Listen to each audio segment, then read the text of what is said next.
How to use new Expensify. In this video, I'll show you how to use new Expensify. So to get started, go ahead and open Expensify into your browser.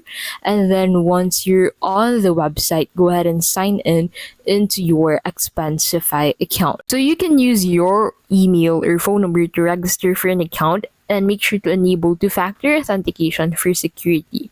Now in here, once you head over into the inbox tab, you'll be able to find all of the messages you've received on Expensify.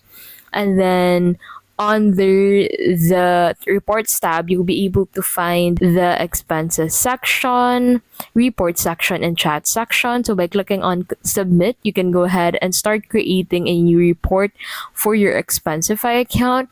So once you have created a report, you can go ahead and proceed on creating a new expense. So under the workspace section, you'll be able to find the workspaces where you're added.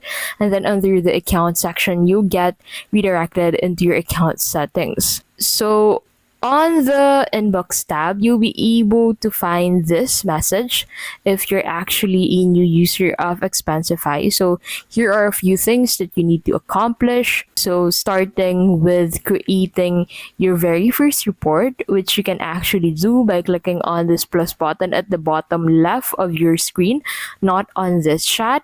So once we head over into the reports tab, under the reports section, you can go ahead and create a report and then add an expense for that report. So you can basically add multiple expense. You can scan from your receipt or manually enter the expense that you have. So make sure to set the amount, description, merchant category before you create this for this specific report to make sure that each of these reports have complete details of its information. So once you submit the report, you won't be able to do anything about it anymore. So make sure to finalize it first before you submit it. And that is how you can basically use new Expensify. If this video was helpful, please don't forget to give this video a like and subscribe for more videos like this.